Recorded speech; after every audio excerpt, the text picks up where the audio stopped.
Today, we are focusing on a mission that, well, it's absolutely crucial for any ambitious learner, achieving genuine conversational English fluency.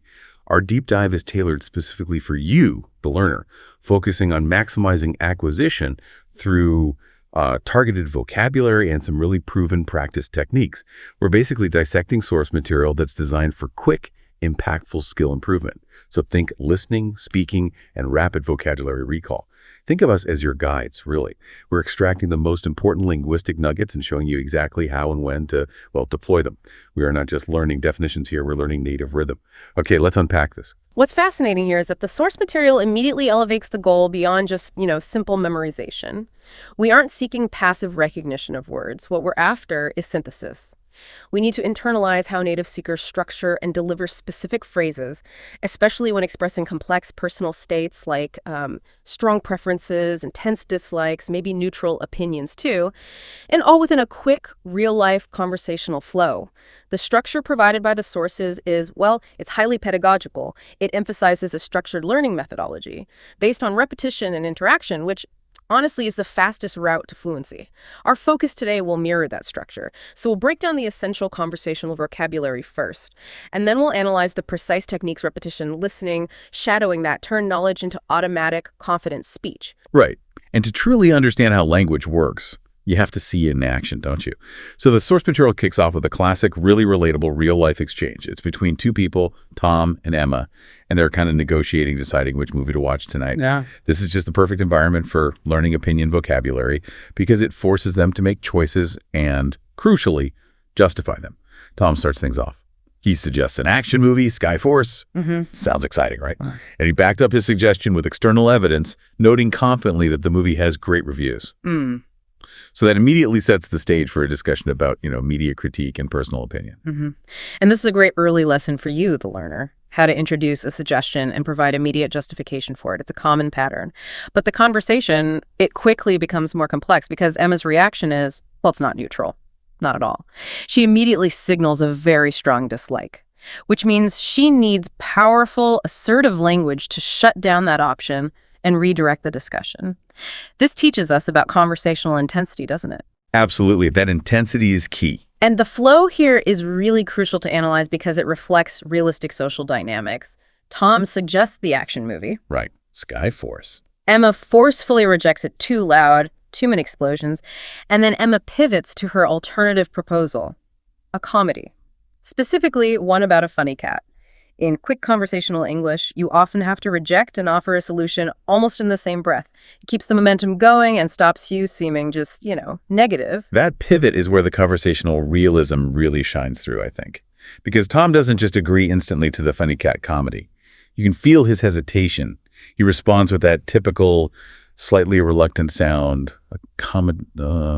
He's communicating nonverbally there, isn't he? Yeah. But this isn't really his preferred genre. He wants the action. Exactly. He's signaling his preference for the high-stakes action he first suggested. But Emma's justification that the trailer made her laugh a lot, that's effective.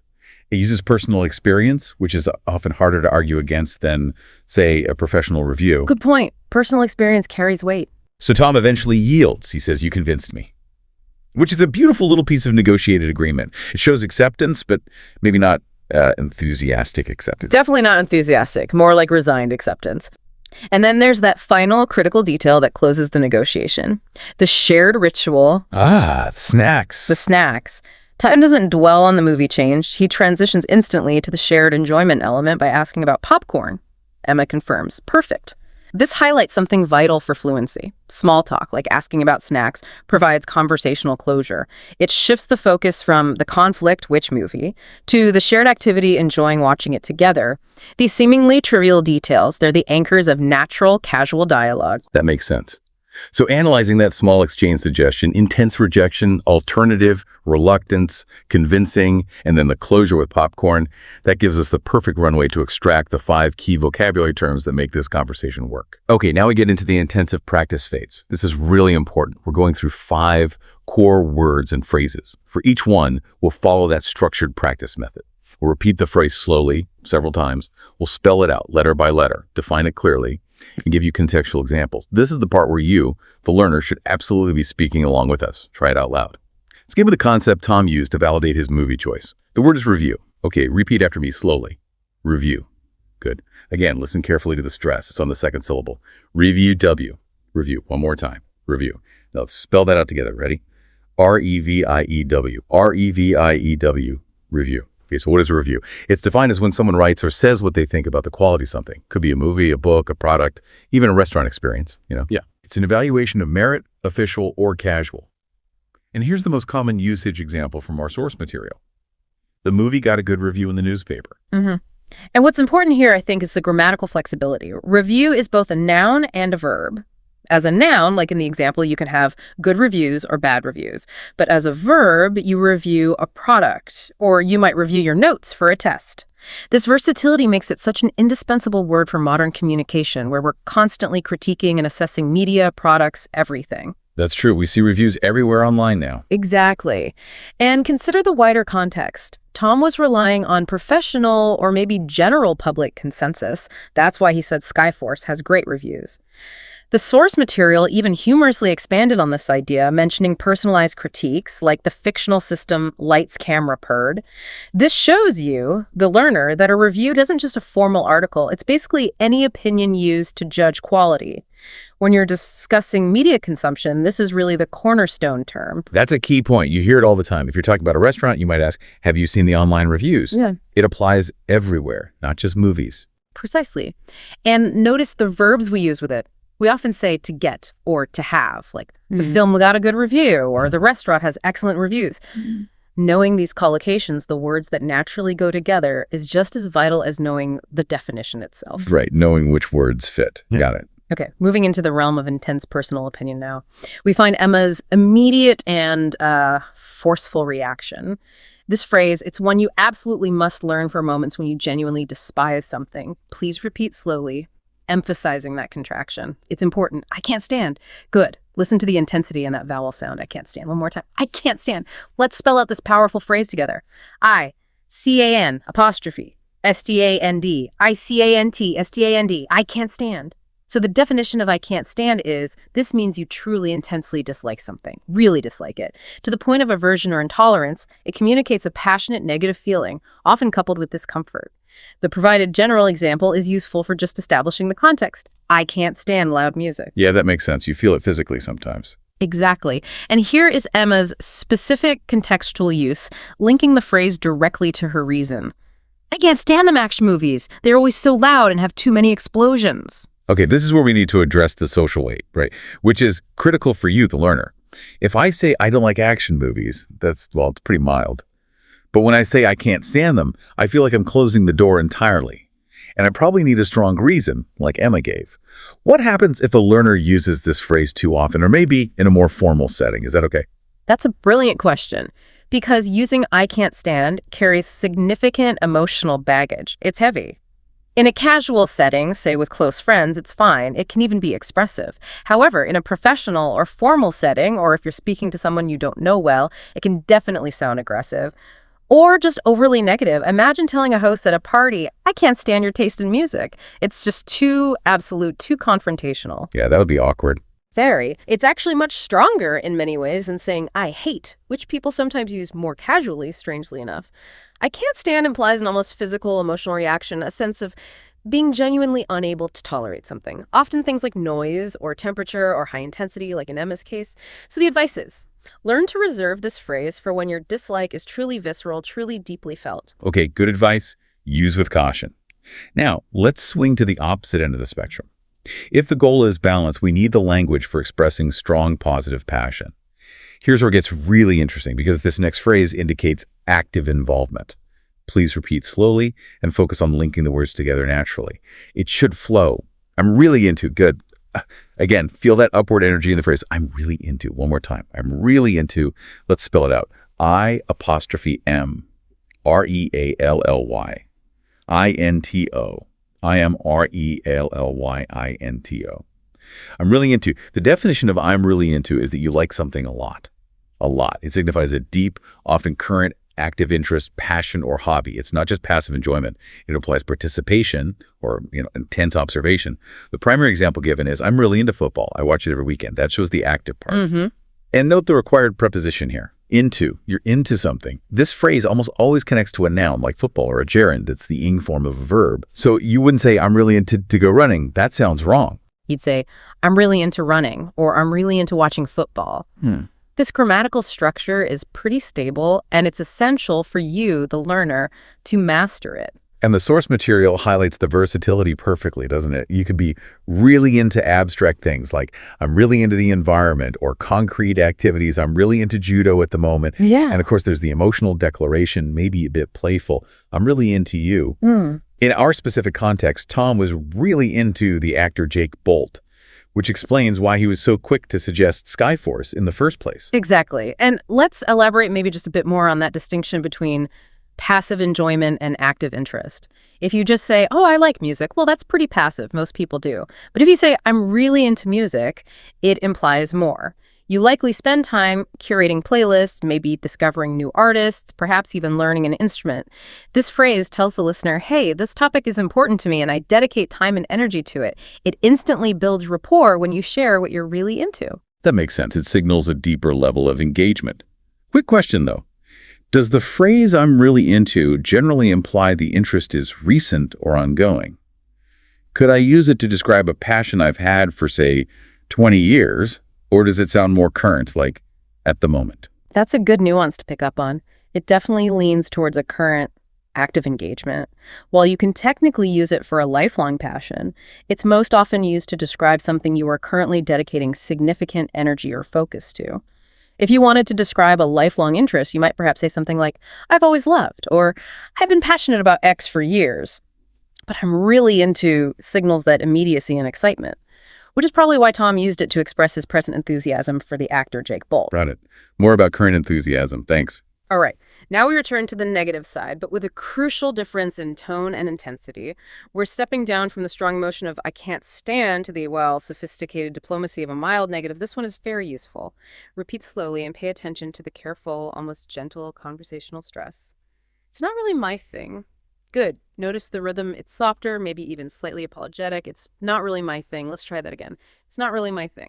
Okay, spelling this longer, more diplomatic phrase out. I-T apostrophe S-N-O-T R-E-A-L-L-Y-M-Y T-H-I-N-G I-T-S-N-O-T-R-E-L-L-Y-M-Y-T-H-I-N-G. It's not really my thing. So this phrase is defined as, it's not something you particularly enjoy or like. It's a softer, much more polite way to decline a suggestion or express a lack of personal interest without causing offense. Crucially, it doesn't shut down the conversation entirely like I can't stand might.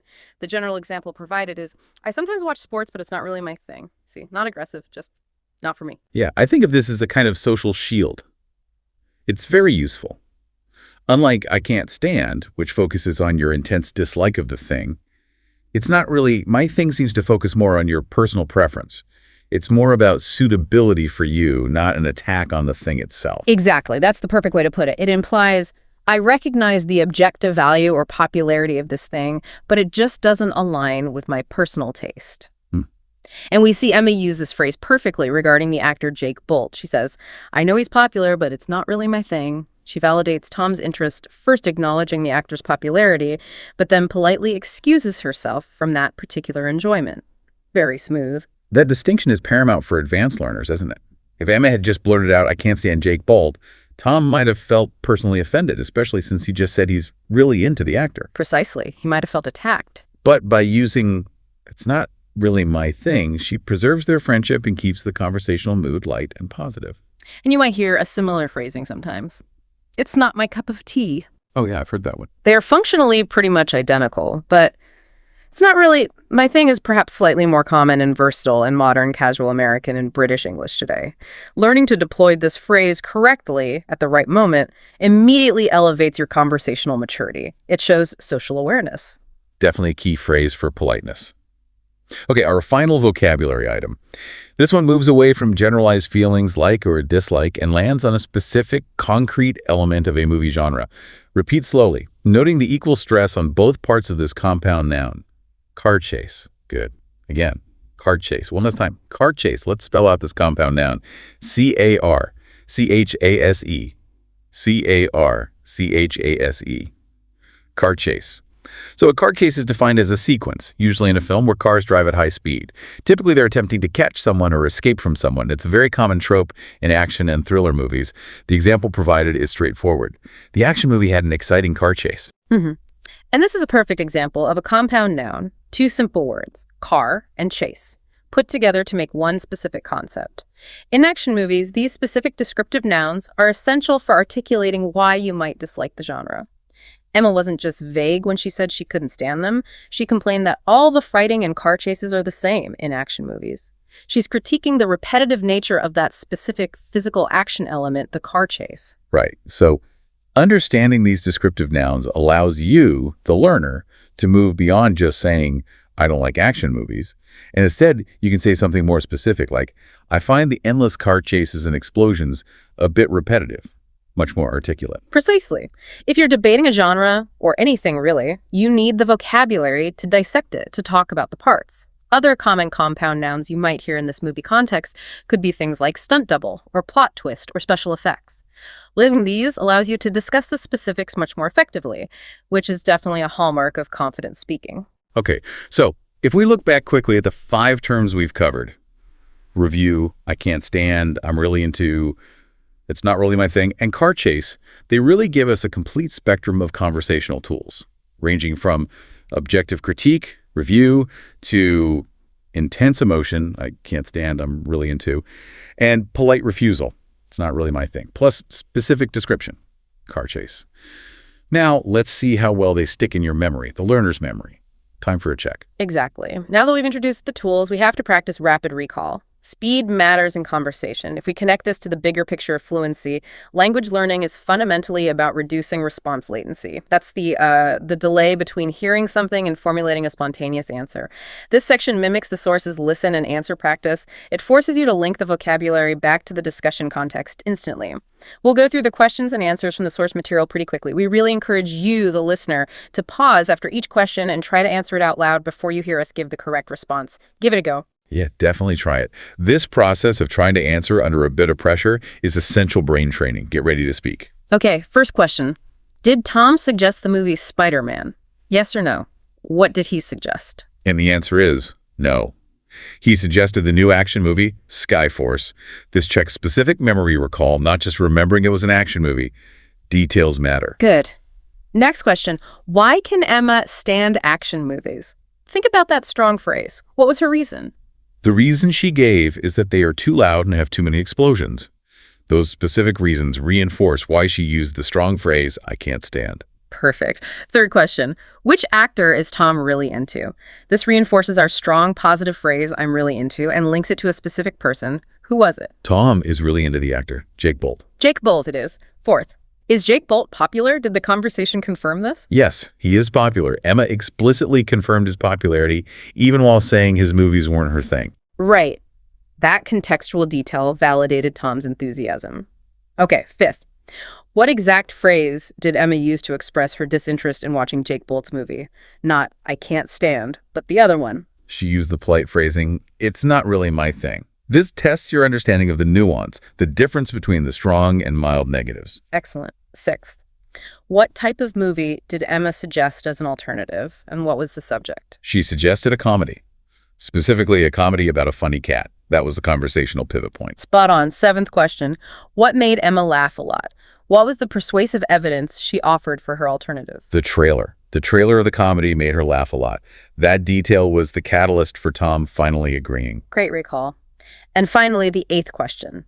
What did Tom ask about right after he finally agreed to watch the comedy? The key to the social closure. What was it? Popcorn. He asked about popcorn, immediately shifting their shared goal from negotiation to enjoyment. Exactly, popcorn. These questions, they demonstrate that fluency isn't just about knowing isolated vocabulary words, not at all. It's about linking words, emotions, and context together. Understanding that the intensity of I can't stand needs to be matched by a strong justification, and that a polite phrase like, it's not really my thing, requires a softer conversational tone and maybe some validation of the other person's interest. It's all connected. That makes perfect sense. It's the whole package. Yeah. Okay, so we've covered the linguistic content, the words and phrases. Now we transition to the methodology, the how-to. the engine that turns passive learning into active fluency. The source material is very clear about how you should practice these phrases to maximize your conversational speed and confidence. The first, absolutely non-negotiable step emphasized by the source is the importance of repetition. Simple but vital. The material stresses that repetition is very important to become fluent in English. No shortcuts there. The recommendation is clear. You must watch and review this learning material, whether it's the source video itself or the deep dive analysis, many times, over and over. Yeah, and let's just discuss the science behind that for a moment, because it's not just about drilling. Repetition in language learning is essentially building muscle memory, but for your brain. When you hear a phrase once, okay, it goes into your short-term memory, maybe. But when you repeat it 5, 10, 20 times, especially over a period using what's called spaced repetition, you start training the neural pathways. You're training them to access that phrase instantly, automatically, without needing to translate. So it's about bypassing the translation step. Exactly. You're moving the phrase from passive recognition, where you think, I think I know that word, to active production, where you can just use the word instantly and correctly in context. This is how you break the habit of translating everything in your native language first. Okay, that makes a lot of sense. Build those pathways.